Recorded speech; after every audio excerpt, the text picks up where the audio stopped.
விலங்குகள் பற்றிய வினோதமான உண்மையை தான் இந்த வீடியோவில் நம்ம பார்க்க போகிறோம். உங்களுக்கு இந்த வீடியோ பிடிச்சிருந்தா இந்த வீடியோக்கு ஒரு லைக் பண்ணிட்டு அடுத்து எதை பற்றி வீடியோ போடலான்றதை கீழே கமெண்ட்ல சொல்லுங்க.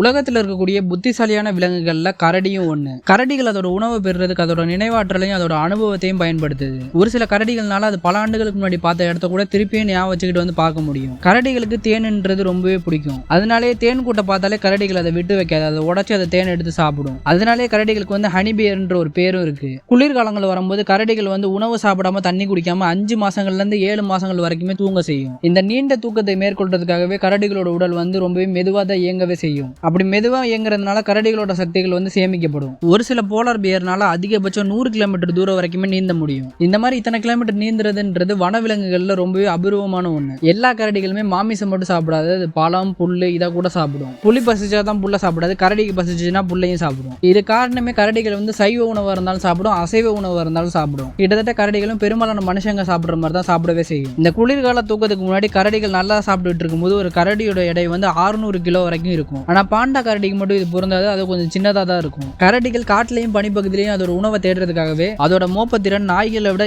7 மடங்கு ரொம்பவே கூர்மையா இருக்கும். இதனால பல கிலோமீட்டருக்கு தூரத்தில் இருக்கக்கூடிய ஒரு உணவை கூட அதால வாசனை பிடிக்க முடியும். கரடிகளோட குட்டிகள் ரொம்பவே அழகா இருக்கும். அதோட கரடிகள் குட்டிகள் ரொம்பவே தாயோட பாசமா இருக்கும். கரடியோட குட்டிகள் பிறந்து பல மாதங்கள் வரைக்குமே தாயோட தான் வாழவே செய்யும். கரடிகளால மரங்கள்லையும் ரொம்பவே கற்கள் இருக்கக்கூடிய பகுதிகளில் ரொம்பவே வேகமா ஏறி இறங்கவும் முடியும். என்னதான் இத்தனை விஷயங்கள் இருந்தாலும் கரடிகள் மனுஷங்களுக்கு ரொம்பவே ஒரு ஆபத்தான ஒரு விலங்கு. கரடிகளை தூரத்துல இருந்து பார்க்கலாம், ஆனா கிட்ட போய் பார்த்தா கரடி எப்படி இருக்கும்னு சொல்லவே முடியாது. அது எந்த நேரத்திலையும் என்ன வேணா செய்யலாம், அது ஒவ்வொரு கரடியை பொறுத்தது.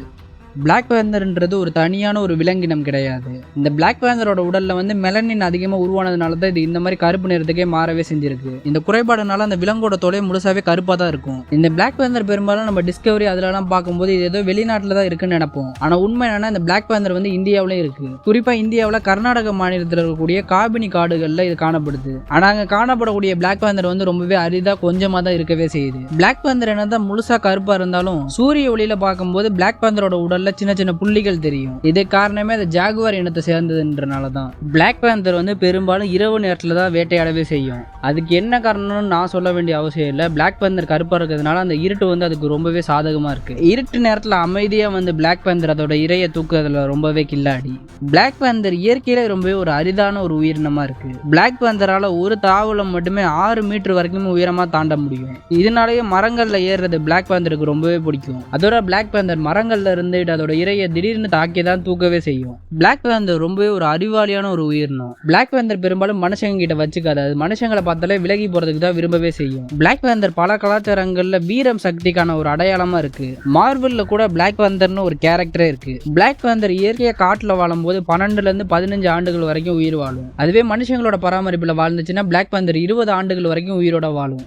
இந்த உலகத்தில் மொத்தமாக 2 வகையான பைசன் இருக்கு. ஒன்று அமெரிக்கன் பைசன், இன்னொன்று யூரோப்பியன் பைசன். பைசனோட உடல் ரொம்பவே பெருசாகவும் ரொம்பவே ஸ்ட்ராங்காகவும் இருக்கும். ஒரு பைசன் மட்டுமே 700 கிலோலேருந்து 900 கிலோ வரைக்கும் எடை கொண்டதாக இருக்கும். பைசனோட தலையில் இருக்கக்கூடிய தோல் பகுதி வந்து ஒரு தகடு மாதிரி ரொம்பவே தடிமனாக இருக்கும். இந்த மாதிரியான அமைப்பு குளிர்காலங்களில் இந்த பைசனுக்கு ரொம்பவே பாதுகாப்பாக இருக்கு. பைசன் என்னதான் பார்க்கறதுக்கு அமைதியாக இருந்தாலும் அதுக்கு கோவம் வந்துச்சுன்னா அதை யாராலையும் கட்டுப்படுத்தவே முடியாது. பைசனால மணிக்கு 40 கிலோமீட்டர்லேருந்து 55 கிலோமீட்டர் வரைக்கும் வேகமாக ஓட முடியும். பைசன் பெரும்பாலும் குழுக்களை தான் வாழவே செய்யும். இப்படி வாழ்றதுனால அதுக்கு அதிகப்படியான பாதுகாப்பு கிடைக்கும். பைசனோட உணவுன்னு பார்த்தீங்கன்னா பெரும்பாலும் புற்களை தான் சாப்பிடும். அதுக்கப்புறமா ஒரு சில செடி கொடிகளையும் அது சாப்பிடும். பைசனோட தலை ரொம்பவே ஸ்ட்ராங்கா இருக்கிறதுனாலே குளிர்காலங்களில் அந்த பனியை விளக்கிட்டு அது கீழே இருக்கக்கூடிய புல்ல சாப்பிட்றதுக்கு அதுக்கு ரொம்பவே உதவுது. பெண் பைசனோட கர்ப்பகாலம் 9.5 மாதங்கள் வரைக்கும் இருக்கும். பைசனுக்கு பிறக்கக்கூடிய குட்டிகள் வந்து முதல்ல ரெட் கலர்ல இருக்கும், அதுக்கப்புறமா தான் அது கருப்பு கலருக்கு மாறவே செய்யும். அந்த மாதிரி ரெட் கலர்ல பிறக்கக்கூடிய குட்டிகளை வந்து ரெட் டாக்னு அழைப்பாங்க. காடுகளில் வாழும் போது பைசன் 15 இருந்து 20 ஆண்டுகள் வரைக்கும் உயிரோட வாழும். பெரும்பாலான அமெரிக்கன் பைசன் வந்து வட அமெரிக்காவோட மலைப்பகுதிகளில் தான் காணவே செய்யுது. யூரோப்பியன் பைசன் யூரோப்பால இருக்கக்கூடிய ஒரு சில காடுகளில் காணப்படுது. ஆனா யூரோப்பியன் பைசன் வந்து மனுஷங்களை பார்த்தோன்னே தாக்குறதுனாலேயே பெரும்பாலான யூரோப்பியன் பைசன் கொஞ்சம் கொஞ்சமா அழிஞ்சுக்கிட்டு தான் வருது. 2016 இருந்து அமெரிக்கன் பைசன் அமெரிக்காவோட ஒரு தேசிய விலங்கா பார்க்கப்படுது.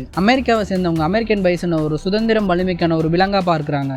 பைசனோட தோல் ரொம்பவே வலிமையா இருக்கிறதுனாலையும் அதோட முடி ரொம்பவே அடர்த்தியா இருக்கிறதுனாலையும் பைசனால -40 டிகிரி செல்சியஸ்ல கூட உயிர் வாழ முடியும். இந்த காரணத்தினால தான் ஒரு காலகட்டத்தில் பைசன் வந்து அமெரிக்கா முழுக்கவே ரொம்ப அதிக அளவு காணப்பட்டுச்சு. ஆனா இப்ப பைசன் கொஞ்சம் கொஞ்சமா அழிக்கப்பட்டு வருது. கடமான் உலகத்தில் இருக்கக்கூடிய பெரும்பாலான பகுதிகளில் வாழுது.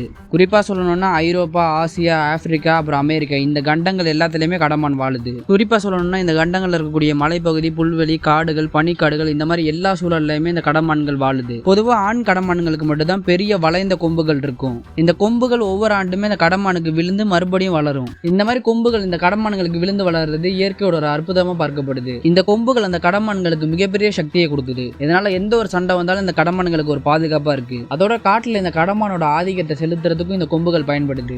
கடமானோட உணவு என்னன்னு பாத்தீங்கன்னா பிற மான்கள் மாதிரியே இதுவும் சைவ உணவை தான் உண்ணுது. அதாவது புற்கள், இலைகள், பழங்கள், விதைகள் இதை தான் அது சாப்பிடவே செய்யுது. இந்த மாதிரி இந்த கடமான்கள் பழங்களையும் விதைகளையும் சாப்பிடுறதுனாலயே விதைகள் பரவுறதுல இந்த கடமான்கள் ஒரு முக்கிய பங்கு வகிக்குது. கடமான்களோட கண்கள் ரொம்பவே பெருசா இருக்கும். அந்த கண்கள் கடமானோட பக்கவாட்டுல இருக்கும். அப்படி பக்கவாட்டுல இருக்கிறதுனாலயே 300 டிகிரி வரைக்குமே கடமானால சுற்றி பார்க்க முடியும். இதனால இந்த மான்களை தாக்க வரக்கூடிய எதிரியை இந்த மான்களால தூரத்துல இருந்தே பார்க்க முடியும். இந்த கடமானோட காது கேட்கக்கூடிய திறனும் இது நுகரக்கூடிய திறனும் ரொம்பவே சக்தி வாய்ந்ததா இருக்கு.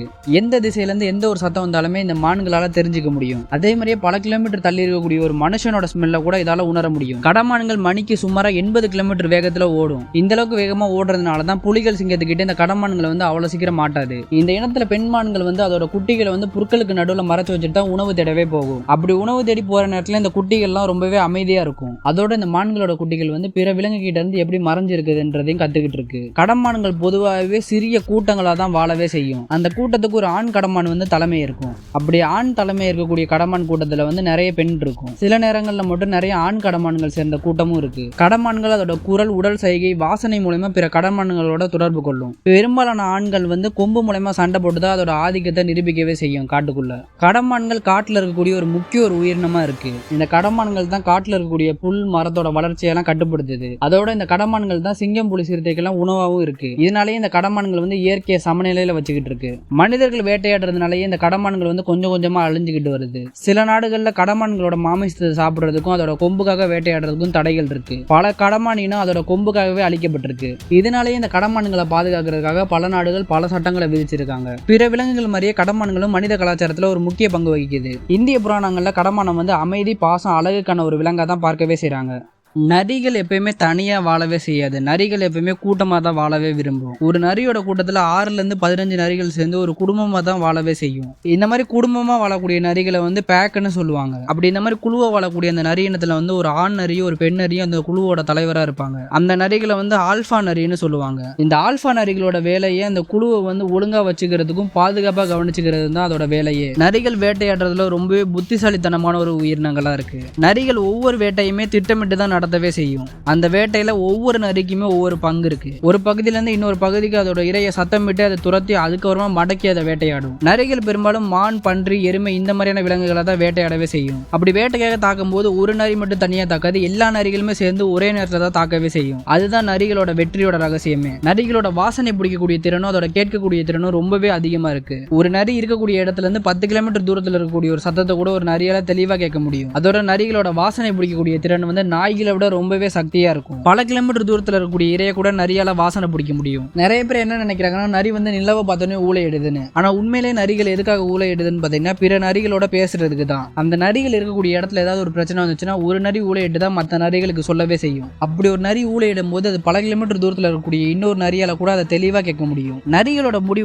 ரொம்பவே தடிமனா இருக்கிறதுனாலே நரிகளால -40 டிகிரி செல்சியஸ்ல கூட உயிர் வாழ முடியும். குளிர்காலங்களில் வெப்பத்தை அதோட உடல்ல தக்க வச்சுக்கிறதுக்கு இந்த முடிகள் அந்த நரிகளுக்கு ரொம்பவே உதவி செய்யுது. அதோட நரிகள் உடல் வெப்பத்தை தக்க வச்சுக்கிறதுக்காக அதுக்கு குழுவா சேர்ந்துதான் உறங்கவே செய்யும். இந்த மாதிரி உறங்குறதுனால நரிகளோட உடல்ல வெப்பம் சீரா இருக்கும். குடும்பமா வாழக்கூடிய நரிகள் ரொம்பவே பாசம் கொண்ட நரிகளா இருக்கு. ஒரு பெண் நரி, ஒரு ஆண் நரி வாழ்நாள் முழுக்க அது சேர்ந்தே தான் இருக்கும். இந்த மாதிரி வாழ்றது விலங்குகள்ல ரொம்பவே அரிதான ஒண்ணு. அந்த மாதிரி வாழக்கூடிய நரிகள் அதோட குட்டிகளை சேர்ந்தே தான் பார்த்துக்கும். அதோட உணவு தேடும் போது கூட சேர்ந்தே தான் இருக்கும். பாதுகாப்பே சேர்ந்தே தான் வழங்கவே செய்யும். நரிகளோட ஓடக்கூடிய திறன் மணிக்கு 55 கிலோமீட்டர்ல இருந்து 60 கிலோமீட்டர் வரைக்கும் இருக்கும். என்னதான் இந்த அளவுக்கு வேகமா ஓடினாலும் நரிகள் ரொம்பவே பொறுமையா தான் வேட்டையாடவே செய்யும். அது இரைகளை ரொம்ப தூரத்துக்கு துரத்தி அதை சோர்வடைய செஞ்சு தான் வேட்டையாடவே செய்யும். நரிகள் ஒரு மாமிச உண்ணியா இருக்கிறதுனால அது முழுக்கவே மாமிசங்களை தான் உண்ணவே செய்யும். பெரும்பாலும் மான், பன்றி, எருமை, முயல், மீன்கள் போன்றதை தான் நரிகள் சாப்பிடவே செய்யும். ஒரு சில நேரங்களில் ஒரு சில நரிகள் மட்டும் சின்ன சின்ன பழங்களையும் செடிகளோட வேர்களையும் உண்ணும். மாமிச உணவு கிடைக்காத நேரத்தில் ஒரு சில நரிகள் மட்டும் இந்த மாதிரி உண்ணும். நரிகளோட நினைவாற்றல் ரொம்பவே சக்தி வாய்ந்தது. நரிகளால் அதோட குழுவில் இருக்கக்கூடிய ஒவ்வொரு நரியோட முகம், வாசனை, அதோட குரல் அதெல்லாம் ஞாபகம் வச்சுக்க முடியும். அதோட நரிகள் மன அழுத்தம், துக்கம், பாசம், மகிழ்ச்சி மகிழ்ச்சி, இந்த உணர்வுகள் எல்லாம் அது பிற நரிகளுக்கு வெளிப்படுத்தும். நரிகள் பல கலாச்சாரங்கள்ல மனுஷங்களோட கதைகள்ல ஒரு முக்கிய இடம் வகிக்குது. சில கலாச்சாரங்கள்ல நரிகள் விசுவாசம், தைரியத்துக்கான ஒரு அடையாளமா பார்க்கப்படுது. அதுவே ஒரு சில கலாச்சாரங்கள்ல நரிகள் மர்மம், மாந்திரிகத்துக்கான ஒரு அடையாளமா பார்க்கப்படுது. இன்னைக்கான சூழல்ல மனுஷங்க காட்டு அழிக்கிறதுனாலையும் பல இடங்கள்ல நிலங்களா மாற்றுறதுனாலையுமே நரிகளோட இனம் கொஞ்சம் கொஞ்சமா அழிஞ்சுக்கிட்டு வருது. இதனாலே பல நாடுகள்ல நரிகளை பாதுகாக்கிறதுக்காக பல சட்டங்கள் இருக்கு.